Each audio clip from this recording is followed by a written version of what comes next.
Sir William Empson was an English literary critic and poet, widely influential for his practice of closely reading literary works, a practice fundamental to new criticism. His best-known work is his first 7 Types of Ambiguity, published in 1930. Jonathan Bate has written that the 3 greatest English literary critics of the 18th, 19th and 20th centuries are Johnson, Hazlitt and Empson, not least because they are the funniest. Education. Empson was the son of Arthur Reginald Empson of Yokefleet Hall, Yorkshire. His mother was Laura, daughter of Richard McElthwaite, J.P. of Ardsley House, Yorkshire. He was a first cousin of the twins David and Richard Atcherley. Empson first discovered his great skill and interest in mathematics at his preparatory school. He won an entrance scholarship to Winchester College, where he excelled as a student and received what he later described as a ripping education, in spite of the rather rough and abusive milieu of the school. A long-standing tradition of physical force, especially among the students, figured prominently in life at such schools.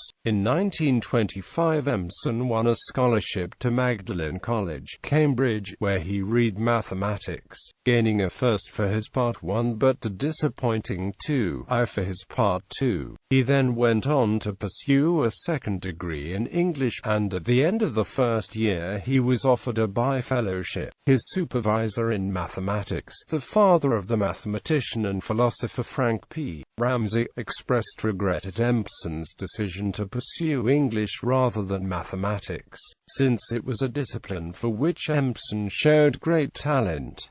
I.A. Richards, the director of studies in English, recalled the genesis of Empson's first major work, 7 Types of Ambiguity, composed when Empson was not yet 22 and published when he was 24. At about his 3rd visit he brought up the games of interpretation which Laura Riding and Robert Graves had been playing with the unpunctuated form of the expensive spirit in A Waste of Shame. Taking the sonnet as a conjurer takes his hat, he produced an endless swarm of lively rabbits from it and ended by, "You could do that with any poetry, couldn't you?" This was a godsend to a director of studies, so I said, "You'd better go off and do it, hadn't you?" But disaster struck when a servant found condoms among Empson's possessions and claimed to have caught him in flagrante delicto with a woman. As a result, not only did he have his scholarship revoked, but his name was struck from the college records. He lost his prospects of a fellowship and he was banished from the city. Career. After his banishment from Cambridge, Empson supported himself for a brief period as a freelance critic and journalist, living in Bloomsbury until 1930, when he signed a 3-year contract to teach in Japan after his tutor Richards had failed to find him a post teaching in China. He returned to England in the mid-1930s only to depart again after receiving a 3-year contract to teach at Peking University. Upon his arrival he discovered that, because of the Japanese invasion of China, he no longer had a post. He joined the exodus of the university's staff with little more than a typewriter and a suitcase, and ended up in Kunming with Leander, the school created by students and professors who were refugees from the war in the north.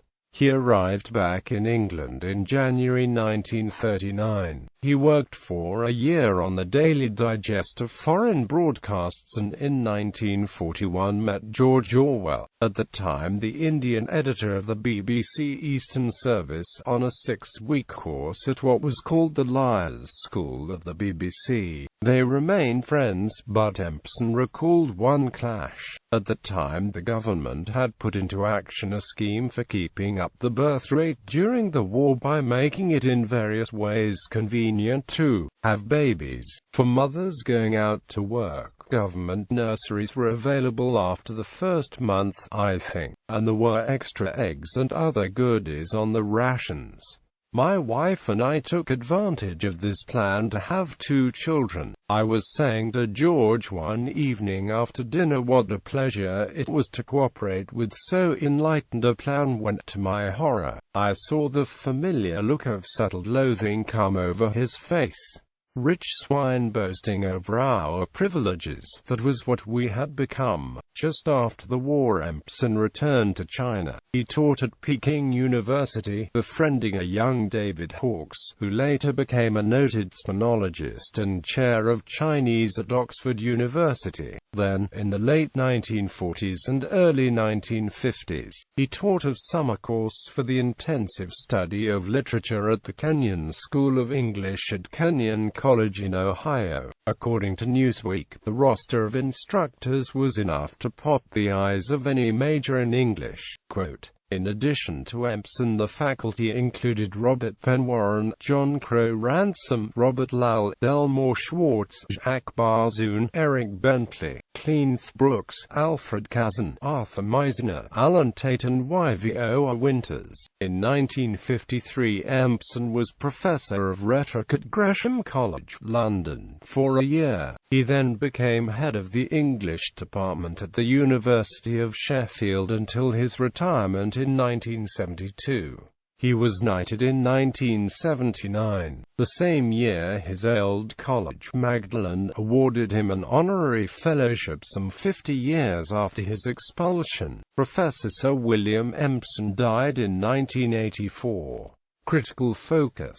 Empson's critical work focuses largely on early and pre-modern works in the English literary canon. He was a significant scholar of Milton, Shakespeare, and Elizabethan drama. He published a monograph, Faustus and the Censor, on the subject of censorship and the authoritative version of Marlowe's Dr. Faustus. He was also an important scholar of the metaphysical poets John Donne and Andrew Marvell. Occasionally, Empson brought his critical genius to bear on modern writers, using biography. For instance, contains papers on Henry Fielding's Tom Jones as well as the poems of W. B. Yeats and T. S. Eliot, and Joyce's Ulysses. Literary criticism. Empson was styled a critic of genius by Frank Kermode, who qualified his praise by identifying willfully perverse readings of certain authors. Harold Bloom has stated that Empson is among a handful of critics who matter most to him because of the force and eccentricity. Empson's bluntness led to controversy both during his life and after his death, and a reputation in part also as a licensed buffoon. Style, method and influence. Empson is today best known for his literary criticism, and in particular his analysis of the use of language in poetical works. His own poems are arguably undervalued, although they were admired by and influenced English poets in the 1950s. The philosopher Ludwig Wittgenstein was an acquaintance at Cambridge, but Empson consistently denied any previous or direct influence on his work.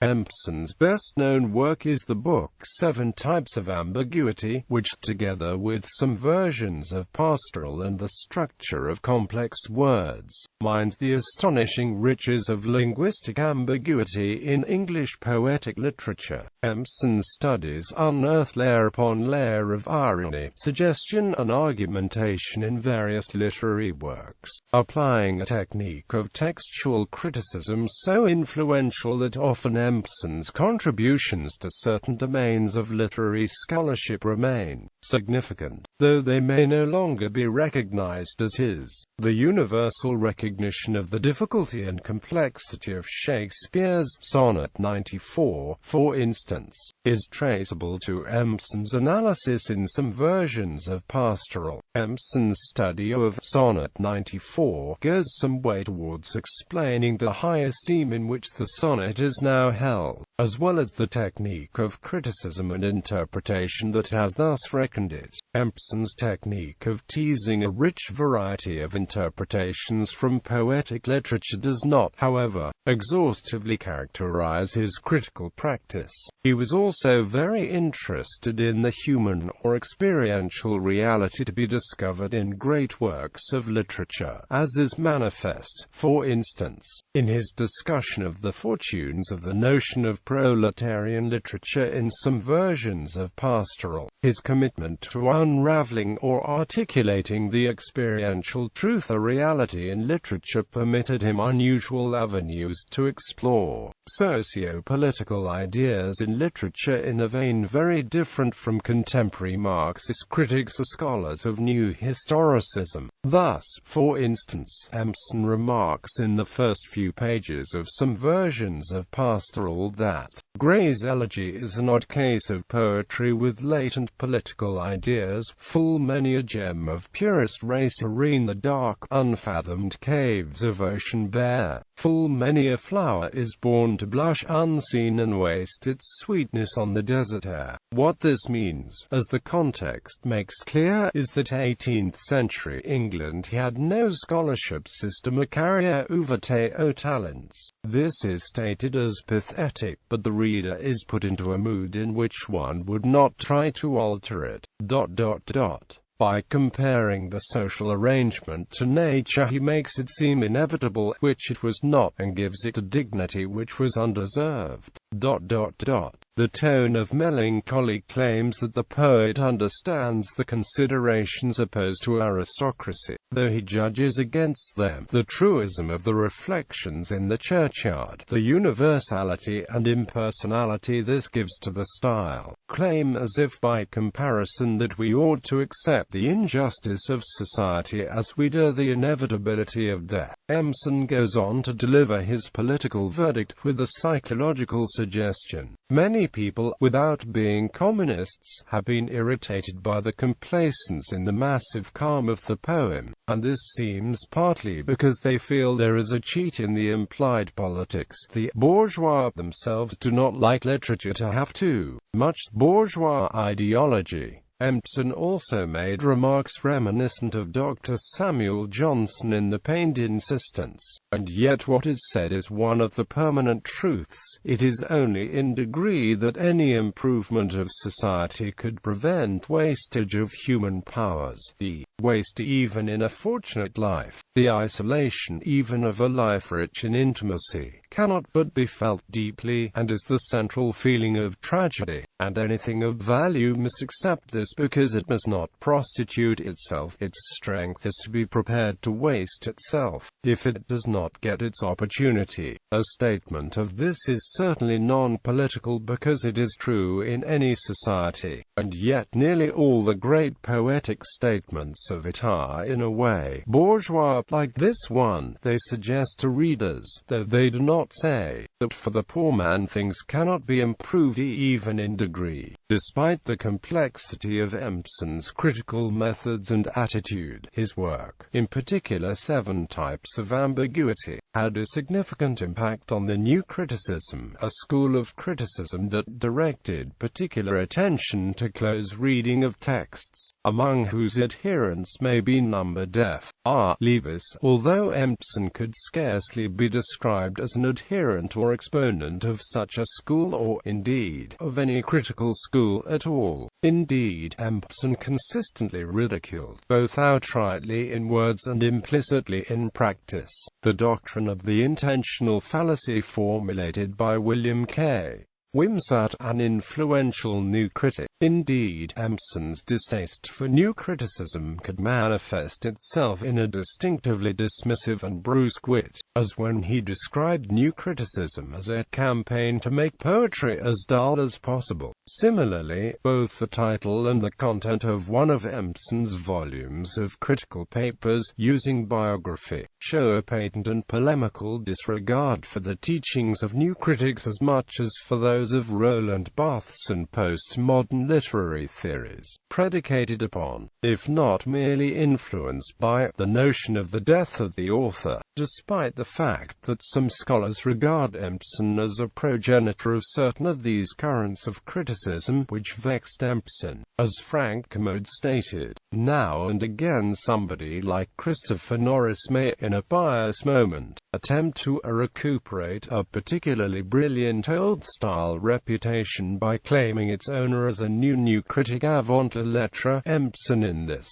case, now to be thought of as having, in his great theoretical Summa, the structure of complex words, anticipated deconstruction. The grumpy old man repudiated this notion with his habitual scorn, calling the work of Derrida very disgusting.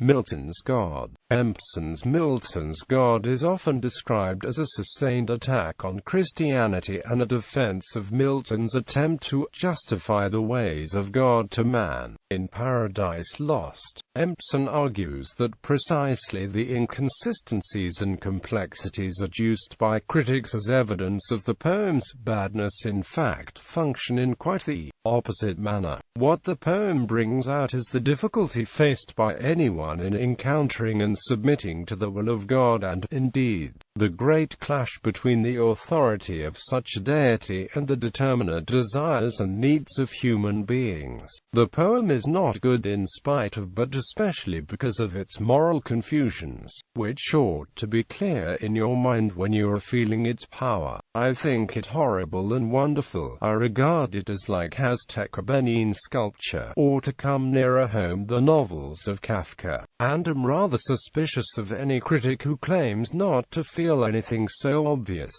p. 13 Empson claims that it is precisely Milton's great sensitivity and faithfulness to the scriptures, in spite of their apparent madness, that generate such a controversial picture of God. Empson reckons that it requires a mind of astonishing integrity to, in the words of Blake, be of the devil's party without knowing it, is struggling to make his God appear less wicked, as he tells us he will at the start, and does succeed in making him noticeably less wicked than the traditional Christian one, though, after all, owing to his loyalty to the sacred text and the penetration with which he makes its story real to us, his modern critics still feel, in a puzzled way, that there is something badly wrong about it all. That this searching goes on in Paradise Lost, I submit, is the chief source of its fascination and poignancy.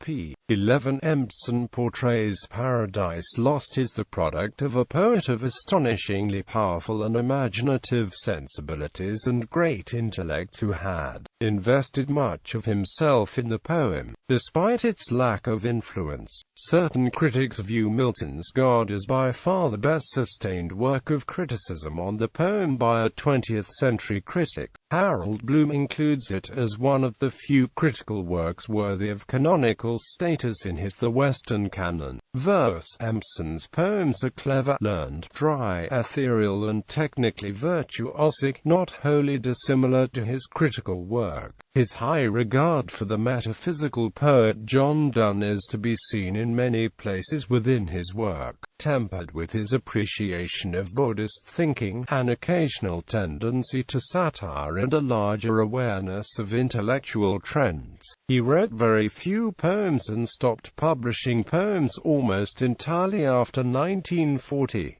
His complete poems is 512 pages long, with over 300 pages of notes.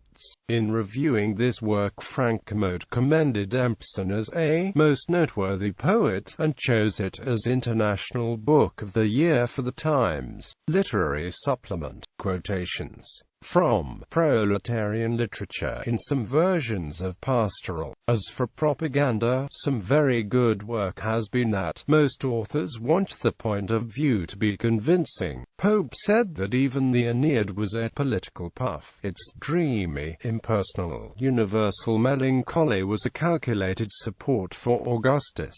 Of course, to decide on an author's purpose, conscious or unconscious, is very difficult. Good writing is not done unless there are serious forces at work, and it is not permanent unless it works for readers with opinions different from the author's. On the other hand, the reason an English audience can enjoy Russian propagandist films is that the propaganda is too remote to be annoying. A Tory audience subjected to Tory propaganda of the same intensity would be extremely bored.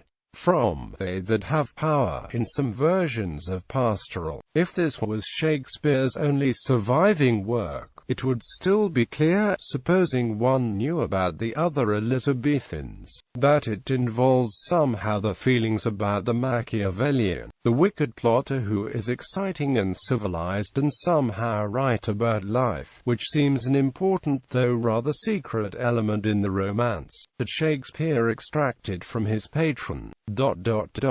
Poets, who tend to make in the lives a situation they have already written about. That curious trick of Pastoral which for extreme courtly flattery, perhaps to give self-respect to both poet and patron, to show that the poet is not ignorantly easy to impress, nor the patron to flatter, writes about the poorest people and those jazz songs which give an intense effect of luxury and silk underwear by pretending to be about slaves naked in the fields.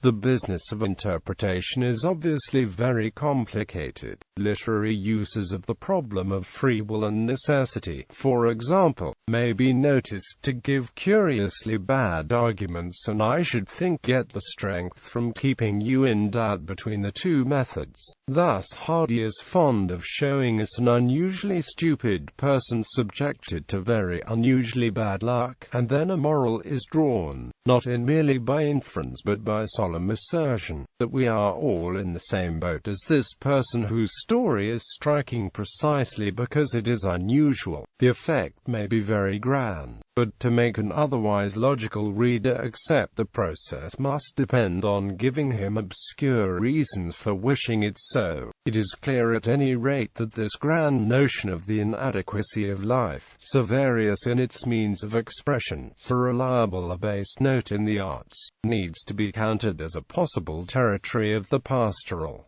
From Milton and Bentley in some versions of Pastoral. Surely Bentley was right to be surprised at finding Faunus haunting the bower, a ghost crying in the cold of paradise, and the lusts of Pan sacred even in comparison to Eden. There is a Virgilian quality in the lines, haunting indeed, a pathos not mentioned because it is the whole of the story. I suppose that in Satan determining to destroy the innocent happiness of Eden, for the highest political motives, without hatred, not without tears, we may find some echo of the Elizabethan fullness of life that Milton as a poet abandoned, and as a Puritan helped to destroy. On Celine's journey to the end of the night from some versions of Pastoral, Voyage about a Linute, is not to be placed quickly either as pastoral or proletarian. It is partly the underdog theme and partly social criticism. The two main characters have no voice or trust in the society and no sympathy with those who have. It is this, not cowardice or poverty or low class, which the war drives home to them, and from then on they have a straightforward inferiority complex. The theme becomes the struggle with it as private individuals.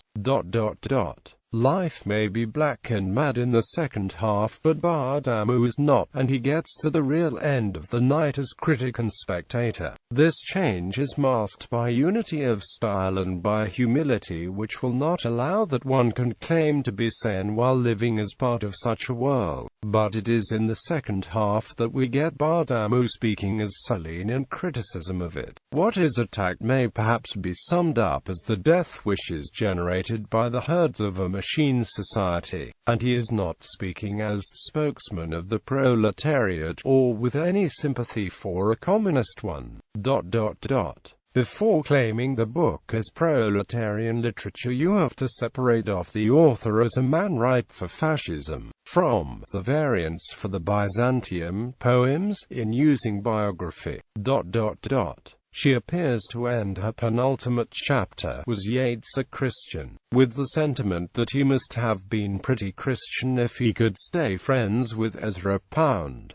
From Ulysses. Joyce's intentions in using biography. When I was young, literary critics often rejoiced that the hypocrisy of the Victorians had been discredited, or expressed confidence that the operation would soon be complete. So far from that, it has returned in a peculiarly stifling form to take possession of critics of Eng. Lip. Mr. Pecksniff has become the patron saint of many of my colleagues. As so often, the deformity is the result of severe pressure between forces in themselves good. The study of English authors of the past is now centered in the universities, and yet there must be no censorship. No work of admitted literary merit may be hidden from the learners. Somehow we must save poor teacher's face, and protect him from the indignant adjuring students, local authorities or parents. It thus came to be tacitly agreed that a dead author usually hated what he described, hated it as much as we do, even, and wanted his book to shame everybody out of being so nasty ever again. This is often called fearless or unflinching criticism, and one of its ill effects is to make the young people regard all literature as a terrific nagus whole. Independently of this, a strong drive has been going on to recover the children for orthodox or traditional religious beliefs. And when you understand all that,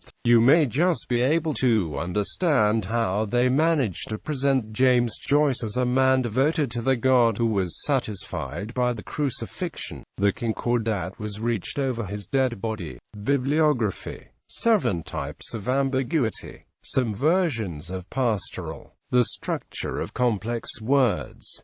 Milton's God. Using biography. Essays on Shakespeare. Faustus and the Censor. Essays on Renaissance Literature. Volume 1. Donne and the New Philosophy. Essays on Renaissance Literature. Volume 2. The Drama. Argufying. Essays on Literature and Culture. The Strengths of Shakespeare's Shrew. Essays, Memoirs and Interviews. The Complete Poems of William Empson, ed. Huffenden. The Royal Beasts and Other Works. London, Chatto and Amp. Windus, 1986.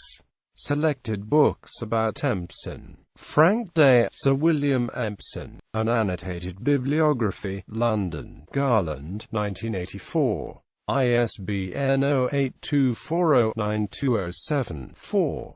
Philippa Neville Gardner, The God Approached. A Commentary on the Poems of William Empson. London, Chatto and Amp. Windus, 1978. ISBN 0-7011-22137.